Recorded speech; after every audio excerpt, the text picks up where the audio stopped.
નેપાળમાં take off વખતે જ પ્લેન ક્રેશ, 5ના મોત, 19 લોકો ફ્લાઇટમાં હતા. કાઠમાંડુથી પોખરા જઈ રહી હતી ફ્લાઇટ, મોટી જાનહાનિની શક્યતા. નેપાળની રાજધાની કાઠમંડુમાં એક પ્લેન ક્રેશ થયું છે. પ્લેનમાં ક્રૂ સહિત 19 લોકો સવાર હતા. તે કાઠમંડુથી પોખરા જઈ રહ્યું હતું. ફ્લાઇટે ત્રિભુવન એરપોર્ટ પરથી ઉડાન ભરી હતી. આના થોડા સમય બાદ તે સવારે લગભગ 11 વાગે ક્રેશ થયું હતું. વિમાન શૌર્ય એરલાઇન્સનું હતું. કાઠમંડુ પોસ્ટ અનુસાર પોલીસ અને ફાયર ફાઇટર્સની ટીમ ઘટના સ્થળે બચાવ કામગીરી કરી રહી છે. હાલ અકસ્માતમાં જાનમાલના નુકસાન અંગે કોઈ માહિતી બહાર આવી નથી. જો કે ઘટના સ્થળેથી બહાર આવેલી તસવીરોમાં ધુમાડાના ગોટે ગોટા ઉડતા જોવા મળે છે.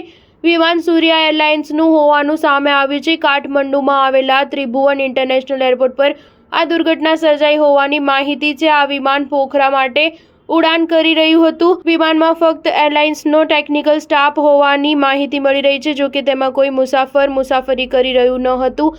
આ માહિતી ખુદ એરપોર્ટના ઇન્ફોર્મેશન ઓફિસરે આપી હતી. વિમાન જેવું જ ક્રેશ થયું તો જાણે આગના ગોટામાં રૂપાંતરિત થઈ ગયું હતું અને એકાએક ધુમાડાના ગોટે ગોટા આકાશમાં સર્જાયા હતા. સ્ટાર ન્યૂઝ 7 હંમેશા સચ્ચાઈની સાથે.